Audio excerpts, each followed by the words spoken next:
आपका क्लास 8 का जो गणित है ये सारे स्टूडेंट्स के लिए बहुत ही ज़्यादा ज़रूरी है।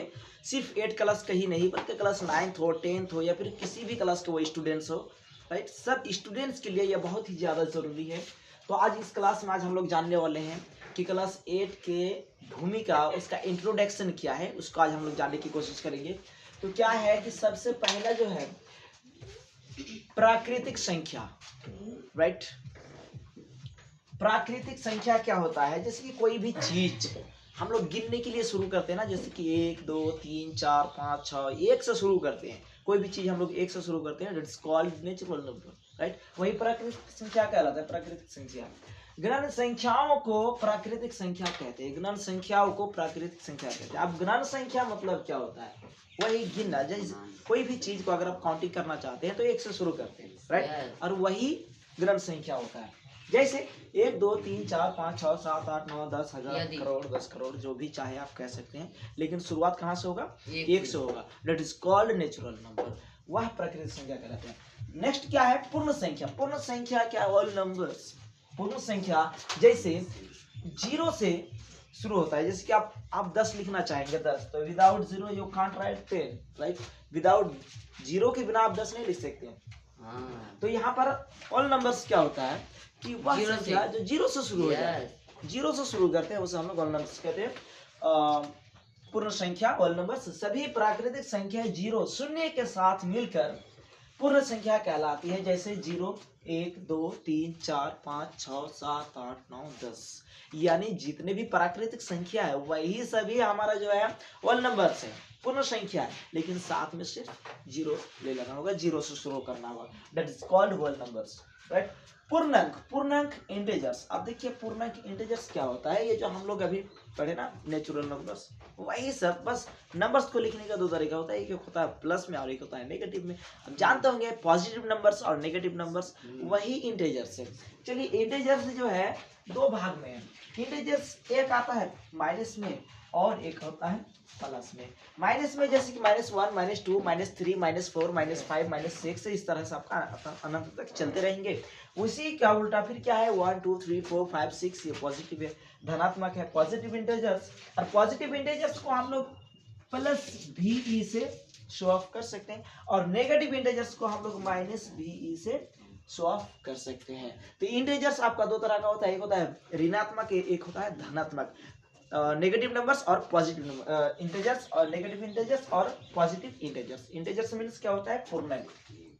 अब देखिए आपके पास अगर -4 है तो ये पूरा पूरा है, राइट। -4 है तो भी आपके पास पूरा है। अगर आपके पास अगर 10 है तो क्या ये पूरा है? पूर्णांक। ये इस तरह से याद रखो कि पूर्णांक जो संख्या पूरा पूरा हो, आधा पौने सवा नहीं होना चाहिए, दैट इज कॉल्ड इंटीजर्स। लेकिन अगर आपके पास 10% है तो पूरा है, अगर नहीं है तो माइनस लगा दो, नहीं है तो नहीं है। लेकिन दोनों ही क्या है? इंटीजर्स है। माइनस वाला भी इंटीजर्स और प्लस वाला भी इंटीजर्स। लेकिन अब जो माइनस वाला इंटीजर्स होता है उसे नेगेटिव इंटीजर्स कहते हैं और उसे -VE से दिखा सकते हैं। और जो प्लस में रहता है वो पॉजिटिव इंटीजर्स होता है। पॉजिटिव इंटीजर्स और उसे हम लोग +VE से सॉल्व कर सकते हैं।